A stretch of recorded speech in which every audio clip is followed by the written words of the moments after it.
I married my husband when his daughter Trudy was 22. She's now 36. He's 61 and I'm 46. I have 2 kids, 20 and 18 now. Both are away at college. Trudy never liked me, and that was fine. She has a mother and she was a full adult living independently when we met. Her parents had been divorced for 6 years when I met her father. We live in a city with lots of tourism, so it was easy to keep my apartment and do short-term rentals when my kids and I moved in with my husband. We also use it for out-of-town guests. Trudy and her husband ran into some financial problems last year. Trudy and her family of 4 moved in with us. We agreed that after the holidays I would stop taking reservations for my apartment and they could move in there. They would sign a lease and we would rent it to them without collecting rent so they could build up rental history and money. Trudy moved in last October. It was a nightmare. She doesn't help around the house and neither do her kids. Her husband is working his butt off to get money together for them, so he comes home exhausted, and he's more help than her or their kids. The 3 of them leave dirty dishes and laundry everywhere. The house is just a mess. I've spoken to all of them, including my husband, about this. My son-in-law is the only one who makes an effort. Trudy said that I live in her father's house, so I don't get to tell her what to do. My husband did not back me up. So I moved out. My apartment has been empty since the holidays are over. I said I didn't want them treating my property like they were treating my husband's home. They're all mad at me for leaving and changing the plan. She threatened to sue me since they have signed a lease. I told her to go ahead since I could prove I never got the agreed upon deposit or the first and last month's rent, which we would cover to help them start over. I've been here for a week now and it's excellent. There's no noise, no mess, and a much better commute for me to my work. My husband has been spending a few nights a week here with me. He wants me to come home and give them the apartment like we agreed. I said I would do that if we returned to his house that minute and it was in good shape. So I went over there and it was not in good shape. It was disgusting, like it smelled bad. It was as if 5 teenage boys were living there with no supervision. She saw me looking around in disgust and said that it wasn't her fault and that the mess was because they didn't have their own living space. Yeah, sure. I turned around and went back to my place. I offered to let my husband move in with me if he wanted them to have their own space. He won't because he's retired and likes where he is. So, like I said, they're all mad at me. My husband, Trudy, her kids. Trudy's husband is the only one who understands my position. I will no longer agree to let them in my apartment. I will also only move back once they leave. Not the idiot. It was so generous of you to offer your apartment in the first place. Then she was untidy and rude in your own home. And that BS about it being her dad's home? Did she not process that under the same logic the apartment is your home? Sorry, but no. I get that divorced or remarried dads often have a bit of guilt complex around their kids, especially daughters, but he's already doing all that he can. You can't expect to stay with people long term and burden them with chores and housekeeping. The son-in-law totally understands the situation. As a side note, I don't think the son-in-law will stick around together with such a mismatch in how much work they do and their general manners. He deserves better too. What's the betting that they ran into financial problems translates to Trudy won't get a job, do we think? Your husband is going to need to be given an ultimatum, you or them, and stop letting him sleep over. You're letting him get away from it. Make sure you're not paying any of the bills for your husband's idiot. Tell him you won't move back till they have gone and the whole place has been professionally deep cleaned. She is paying for that. Info: who actually owns the house? If you're part owner, you should be able to evict them. After 14 years of marriage, unless there's a prenup, she should have half ownership. Look, OP, you've been supportive and gracious. You've tried to compromise. All of it has been rejected. It's time to consult an attorney to discuss your options and protect your interests. It's obvious your husband won't. My daughter is in a class that only allows the students to go on a field trip if they have an A in the class. It's like a bonus for doing well. She's known about this for a long time and I've been up to date with her teacher since she struggles sometimes. Everyone gets to go on the trip due to the bonus point situation. The issue is that my daughter has yet to do a single bonus point assignment at all and she has a B in the class. If she had done every 2-minute bonus a point assignment, she easily could have been an A. My son took this class and he did every bonus assignment and he got 100 in the class even after he turned in his final blank. This class is to prepare you for the SAT, so it's really not a hard class, but you need to do the work. Anyway, she came home and was informed she wasn't eligible for the field trip and would stay behind in the library with everyone else. She has been upset since. We argued after she asked me to talk to the teacher. I told her no, and now my husband is also on her side. They both think I'm an idiot. Not the idiot. What you're doing is allowing her to experience the consequences of her own actions. Getting to go on a field trip is not a human right. Moving forward, though, it might be helpful, for you and especially for her, to understand why she didn't do the bonus assignments. Did she think the consequences wouldn't apply to her? Has she been dealing with a tough time that you aren't aware of? Does she feel like she's losing a secret competition with her brother? Whatever the reasons, knowing what's going on will open up the potential to learn from this situation. I agree with the first part, not the second. She could just be lazy and expect her parents to complain at the school to make it equal. Considering the husband's response, she's most likely used to getting her way when she hasn't earned it. What are you exactly supposed to say to the teacher? LOL. My daughter was lazy and didn't do the work, but I still want you to let her go on the reward trip. LOL. If your husband is that bad at parenting that he'd support that, then he should talk to the teacher. Thank you for not being that parent. The conditions of the trip are clear and your daughter didn't meet them. I tend to think there's always a reason for what we think of as lazy, even if the reason is you don't give a damn. Also, I was called lazy all the time. Turns out it was undiagnosed ADHD. ADHD is very different in girls and women and can be missed a lot of the time. Our brains just don't work the same as most. I, a teen female, own several horses and train horses that have never been handled to be ridden and have been riding for 10 years now. My pony is Prince, a 5-year-old Connemara. Prince is not a rescue, we bought him last year. He's young and scared of bicycles. He snorts and prances, but as long as they aren't too loud or close enough to touch, he doesn't buck or kick. I always talk to the bikes if they're coming too close.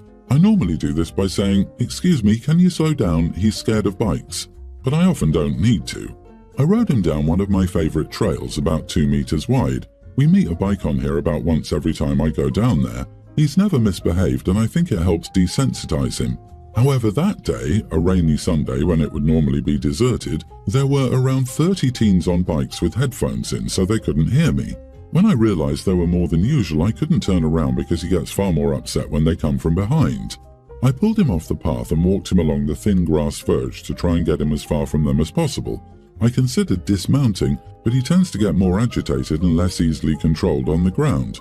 By the time most of them had passed, I had to pull him back onto the path because there were dense trees on either side. At that point, he spotted an abandoned shopping trolley and I let him look at it and move past at his speed, as the path was empty apart from a family about 20 meters behind us, just entering the tree area and blocking us in. Enter Darren, 40s male. He was cycling toward us, and I could already feel an anxious Prince approach boiling point. I asked him to slow down or possibly dismount his bike. He didn't. If anything, he sped up and said, "Why?" I said quite loudly because he was getting close. "He's really scared of bikes." And Darren said, "How's that my problem?" in a really passive-aggressive voice. I completely lost it. I yelled, "It becomes your problem when he kicks you and puts you in the hospital and breaks your bike and you have to pay because you broke the highway code." The dad from the family behind me starts saying, "Just stop, man." Prince is starting to rear, and I'm concerned for his safety and mine because the path is concrete, so I push him as far into the trees as he will go, while Darren cycles merrily on his way while swearing at me. He also nearly cycled into the family stroller behind on purpose, so the mom had to jump out of the way. It took me ages to calm Prince down, and it has majorly set us back in training. My dad says that I shouldn't have yelled at him. Am I the idiot for yelling at a guy on a bike who ignored my warnings? Edit. I'm in the UK where the highway code says there are 2 or more meters between any vehicle and a horse. I was wearing lots of high vis. I couldn't exit the trail because Prince wasn't listening and the family was blocking us. To be clear, it was a bridleway designated for horses, but walkers and bikers are allowed too. Horses are very common here and most people know how to avoid them. Not the idiot. Get yourself a helmet camera to film your outings so that when something happens you have proof to protect yourself. The law might be on your side and require people to keep a certain distance, but you know how people can be, they will not accept responsibility. Honestly, the fact that he caused not just issues for you, but for a mother as well, tells me he is a problem. I'd be tempted to share the footage. Darren deserves a social consequence. If he's being such a menace on the trail, then others should be warned. Also, the reason your dad told you not to yell is because these idiots usually don't care about anything, and they will escalate. It's more about your safety than being right. You have some right psychos out there. Get a camera for your safety. There may also be a bit of be a good girl coming in here. I didn't have to look to know that OP was female. You have the right to protect yourself and your property, on a horse or a night out. Yes, be careful of escalating, but with other people around, never be afraid of standing up for yourself. I'm a single dad to my teen daughter. About 5 years ago, I was an addict and I admit that I neglected her. My brother was there for her when I wasn't. I truly appreciate that. However, I've been sober for years now, and even though I believe I'm a very good dad to her now, my daughter is still closer to my brother, and it's very annoying. For Christmas, my daughter wanted to buy gifts, so I decided to give her some money so she could buy gifts for whoever she wanted. I expected a small gift at least, but what happened? She spent all of her money on a watch for my brother. I think it's evident from my face that I was disappointed because they both started mocking me and asking me if I was jealous. When we got home, I told my daughter that I understood that she loves her uncle, but I'm her dad, not him, and I think she needs to stay away from him for a while so the two of us can spend more time together. She thought I was joking, but I wasn't, and I kept my word. She's not allowed to see him for at least a few weeks. She thinks I'm an idiot and won't even talk to me. Am I the idiot for thinking my daughter needs to spend less time with my brother? You are the idiot. She has created strong bonds with your brother during the year you were absent from her life. He was a source of security who put her above any addiction. I guarantee that when she's old enough to move out, you will lose her completely with this attitude. Please get some help for your jealousy. Dude, your daughter wanted to buy a gift for someone she cares about, and you're throwing a tantrum because it wasn't for you? Seriously? You should be grateful that your brother stepped in when you weren't there for her. Banning her from seeing her uncle is an idiot move.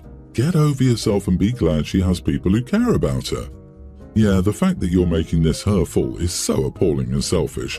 This is on you, dude. You caused this damage, and you're making it worse with this ridiculous rule you've set. She thinks I'm an idiot and won't even talk to me. It doesn't look like you'll be getting a Christmas gift next year either. Get over yourself and do better for your child. Stop acting like you're the one who was wronged. Keeping her from her uncle isn't going to make her love you more.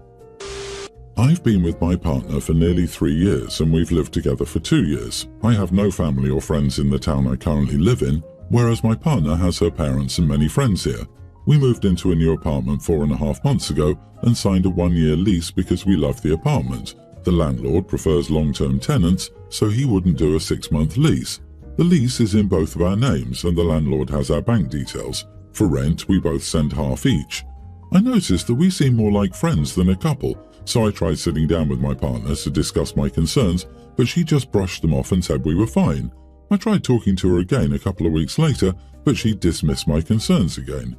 After trying to talk to her for the 3rd time and getting dismissed, I told her I didn't think we were working.